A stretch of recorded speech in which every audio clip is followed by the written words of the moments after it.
What's up, y'all? This is Dr. Morris, aka Dr. Digital, and we are in the Teachers Lounge where amazing educators do incredible things. And today we're sitting here with Miss Johnai Myers. What's happening? Hey. Yes, to the air. I love it. Yes, thank you. Yes, it's very receptive and, it's engaging. I like it. Thank you. Yeah. I So, like it too. How you doing today? I'm doing pretty good. How about you? I'm good. As you can see, I like the fit too. Thank It's you. nice. It's giving prestige in the classroom. It's giving teacher. Educator. So, we are here today to interview you in regards to our amazing podcast, The Teachers Lounge. And I know about you already, but everybody in the world don't know about you. So let's start from the beginning real quick. Give me a little background about who you are, what you do.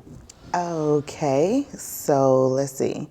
Well, I'm currently an adjunct professor at Forsyth Tech, teaching computer programming. I started out, when we go all the way back, like education. Let's take it all the way back from when you first started technology. Let's go there. Oh, to give a little bit of gosh. context of the background. Okay. I've always been like a techie person. I always was into electronics and things like that. In high school, I went to Career Center. I took computer science courses, took computer programming. But that was back when they had like COBOL and C++. So programming was totally different. But that's when I first really started getting into technology. Like, okay, well, I think this is what I want to go to school for. I went to college at the great WSSU, Winston State University. Where'd you go to high school at though? Oh, I went to the great Carver High School. Yes, Yellow Jackets. In Winston-Salem? Yes, in Winston-Salem, North Carolina. Class of 99. Feel me? To the 2000. And then I went to Winston State where I pursued. So when I got to state, I think I was a little confused at first. I was looking at, don't hate me now. At first, I was looking at going to A&T just because they are a technical university. Right. But I ended up going to Winston State, and I was a little confused about like what I wanted to do because back then they didn't have a wide variety of technology courses or degrees. So our options was like computer science was one. So I started out in computer science, but then when I realized at first that programming, C++ was not for me. I was just like, yeah, no. So I ended up changing my major, and I finally decided on management information systems. So graduated from state in 2003. And so my career kind of began.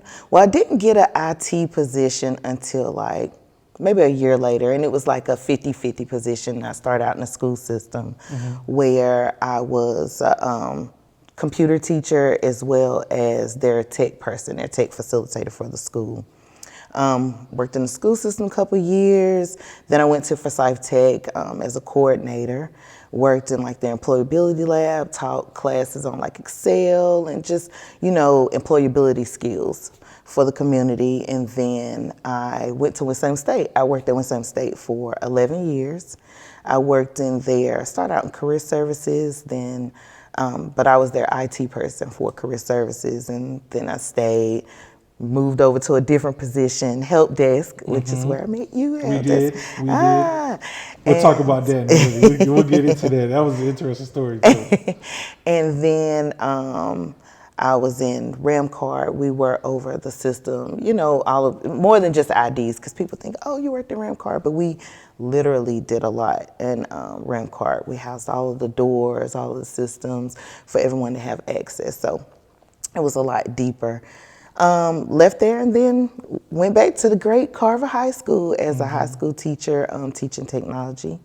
And yeah, now I'm at Tech. That's dope, man. That's dope. I appreciate you sharing the backstory real quick, because I'm going to build some questions into this real quick. I want to go back where you said you was talking about like your transition into technology. When did you really feel like or know that you were into technology, especially being a woman of color and, being a woman? It's not really like popularized back then that women will be in technology.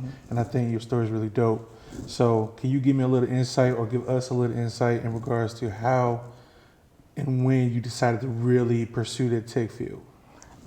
I think when I really felt like, you know what, it's inevitable. I knew that I love math. I knew that I wanted to do like the inner workings of the systems. Like I knew that I knew. I wanted to know the hardware. I wanted to know the software. I wanted to know, how things work, how things were programmed. And I just felt like it was inevitable for me to do something tech related.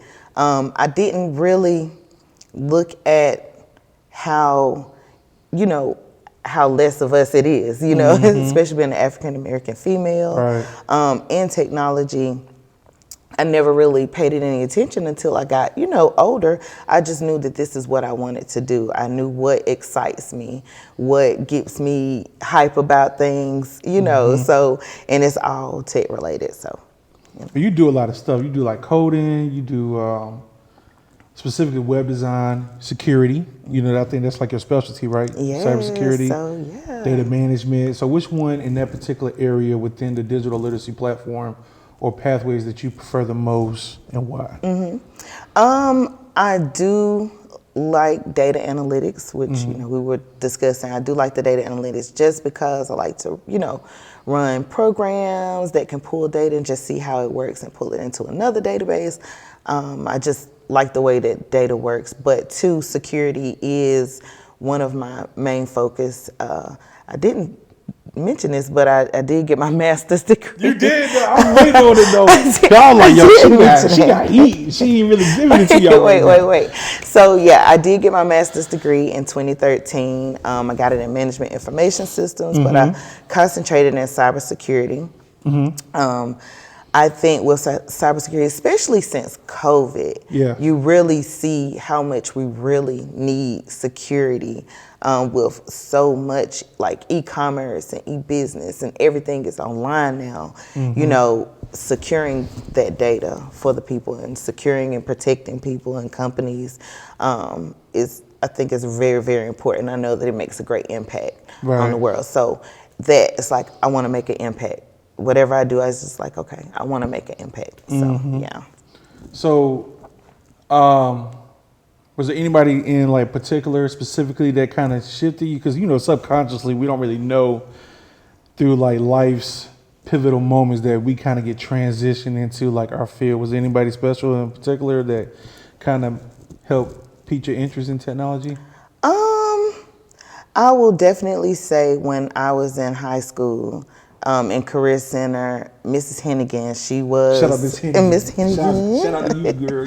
She was my computer programming teacher at Career Center, and she is a female, African-American female in technology, and, just learning from her really got me like, oh, okay, wow, I can do this. So, yeah, that's what made me be like, okay, what's next? So let's talk about, let's go into college now. So you go from Carver, you're into this programming process of learning these different languages and stuff like that.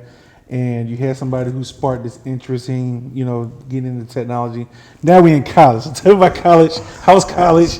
Talk about it. Tell me all about it. College was great. Like I said, for me, I think I was a little confused.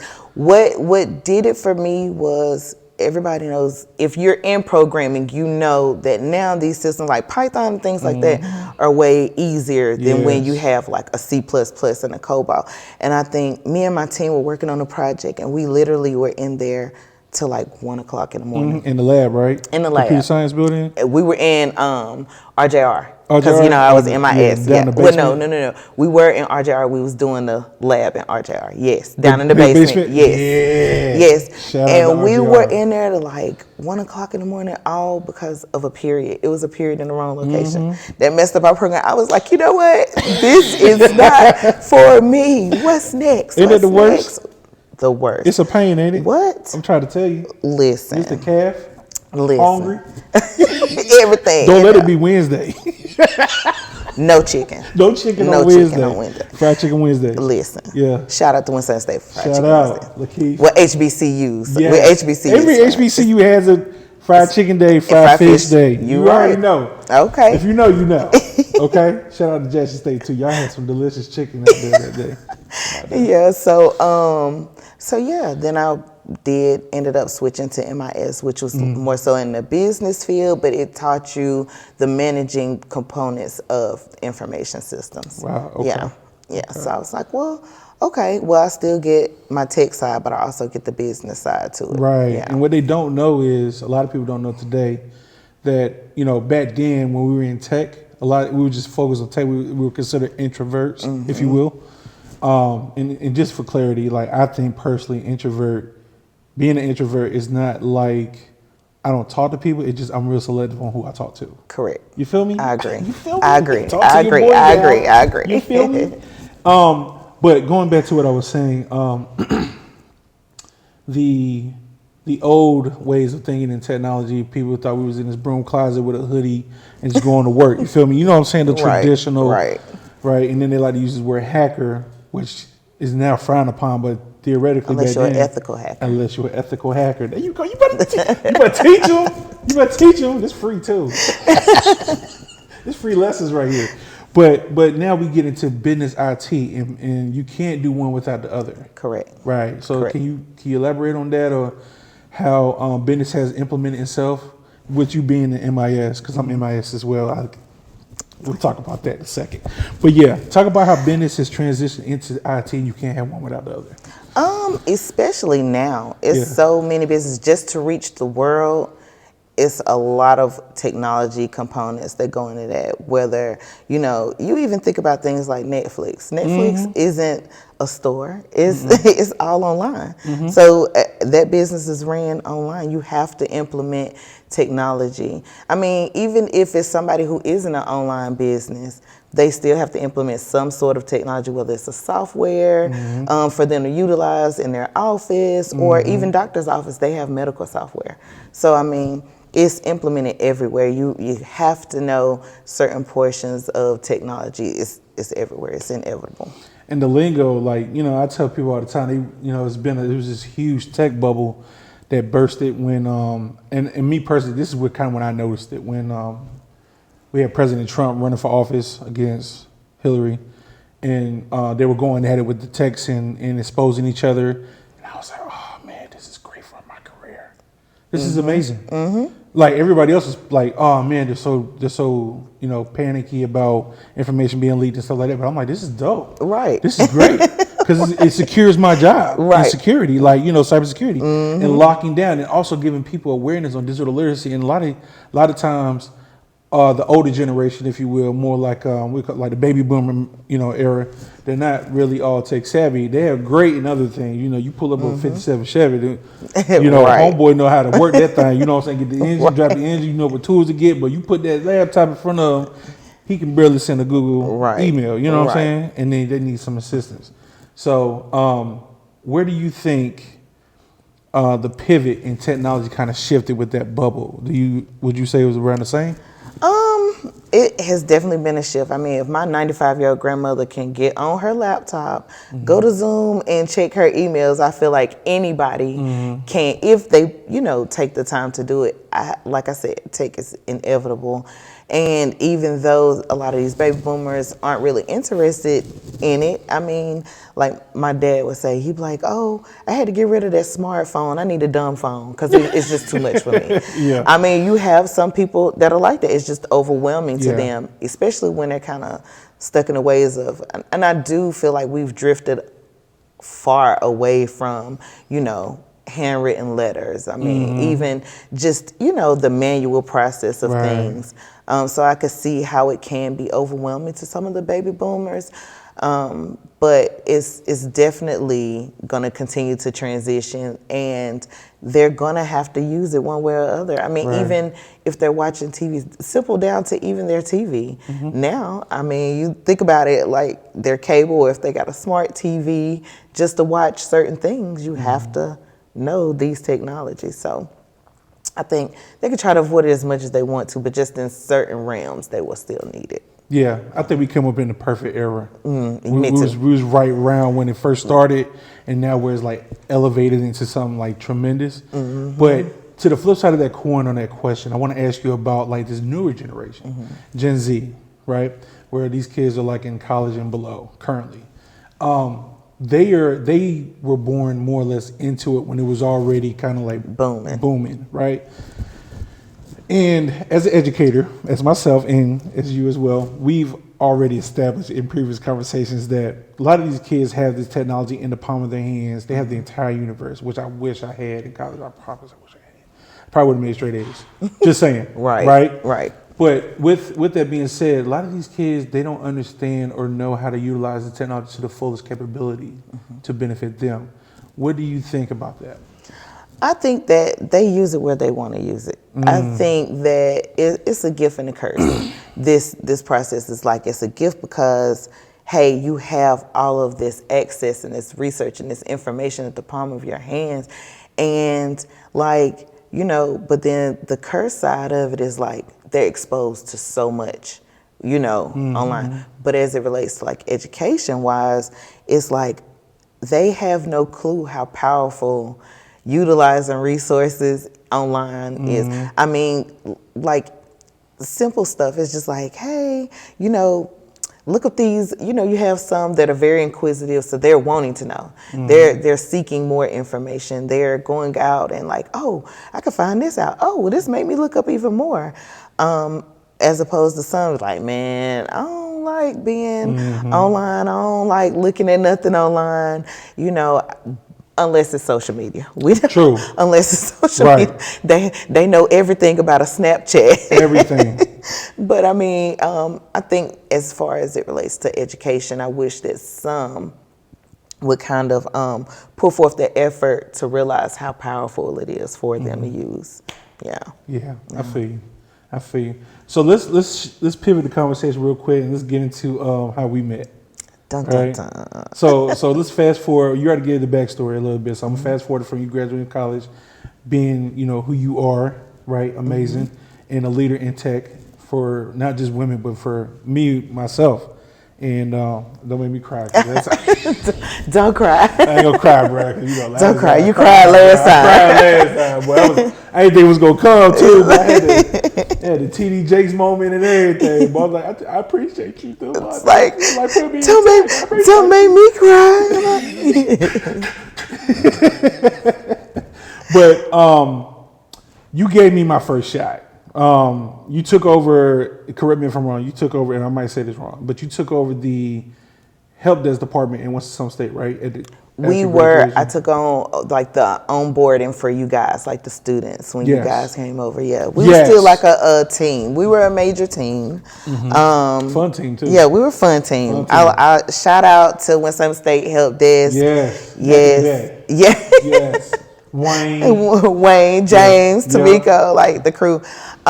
When I went there, they started hiring more students. So they was kind of like, hey, you know, want you to help with onboarding and training these students, and get these student workers in. It's like, okay, bet.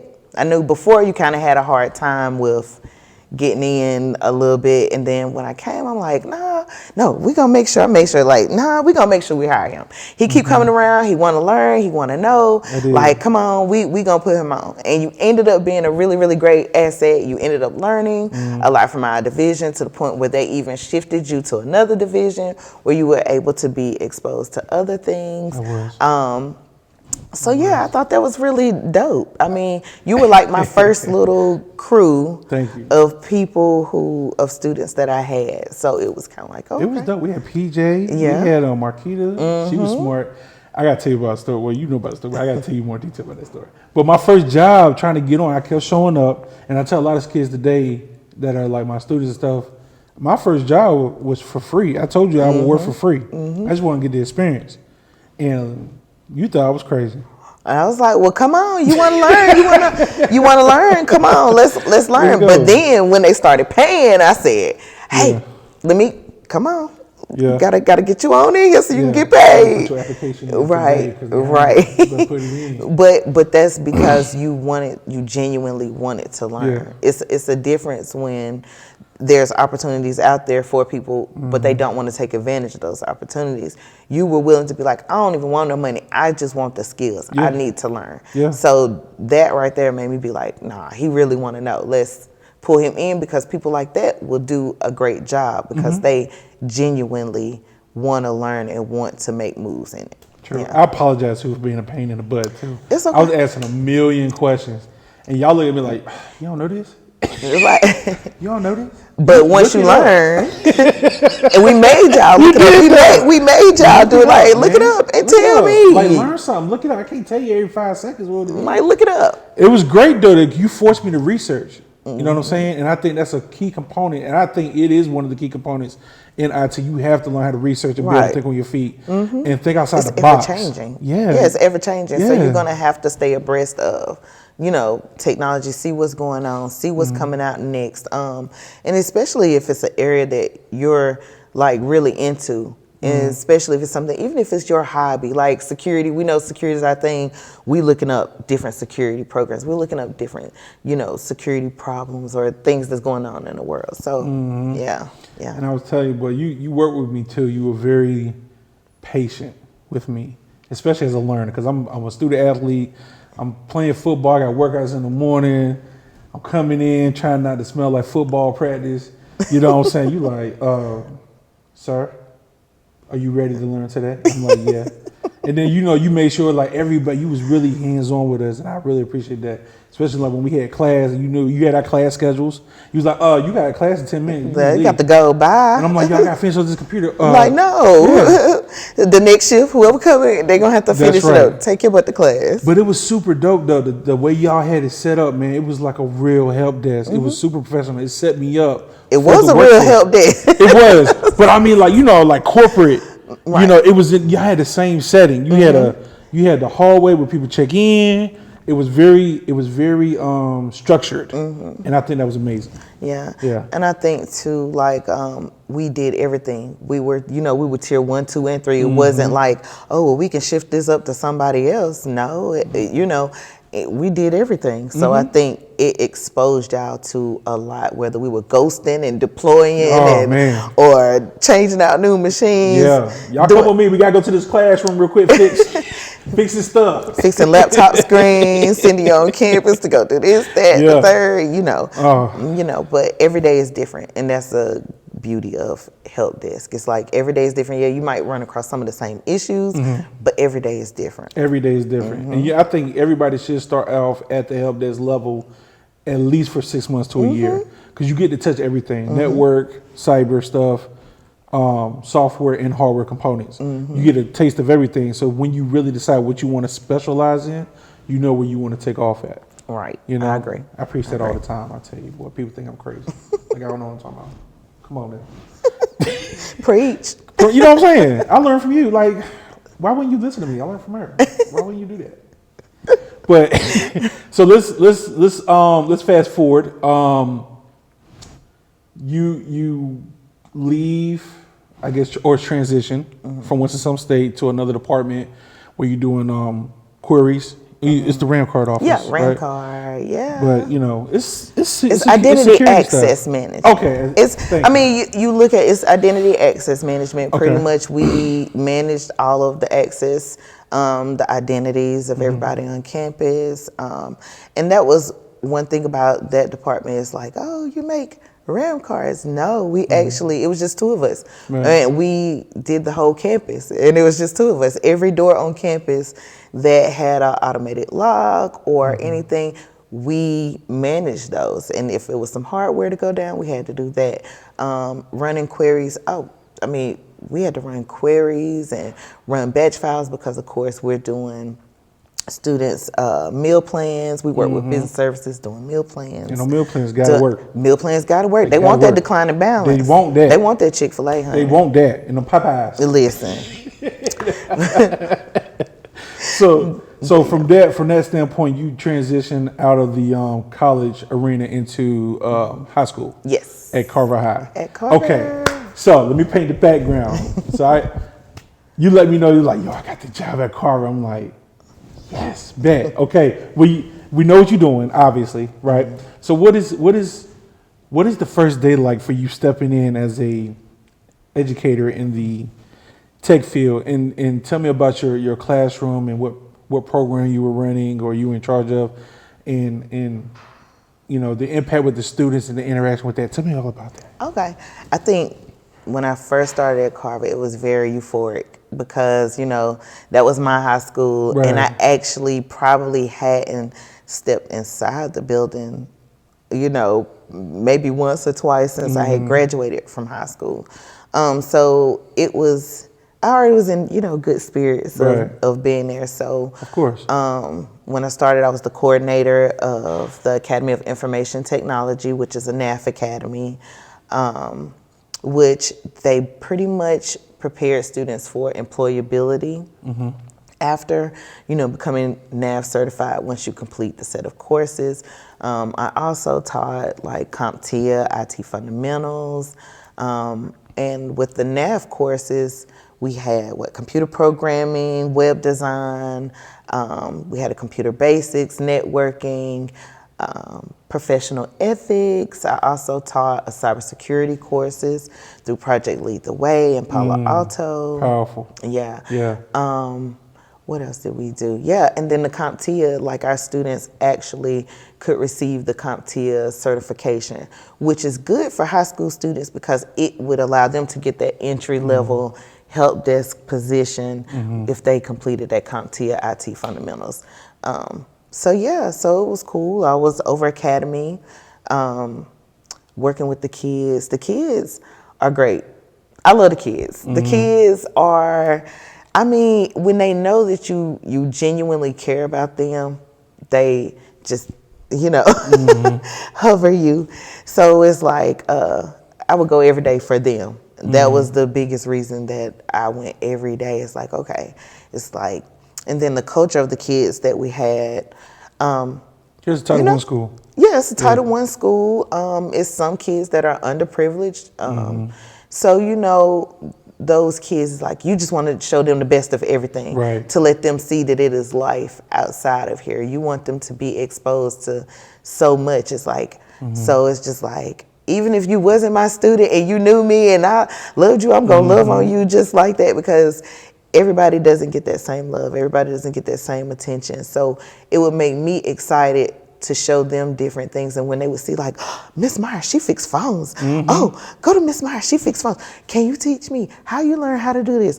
And just to boost those questions and get them excited about doing technology and learning different things. Yes, because it's wow, I think even with girls, they would, at first I would have a majority of boys in my class because of course they're like, okay, technology. But when the girls you a girl teacher and you teach it.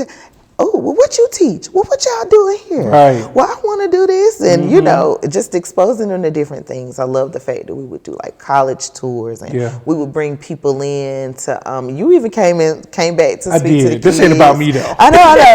But you came in for me. I asked you, I was like, hey, come talk to my kids and tell them about what you do and, where you are and where you started.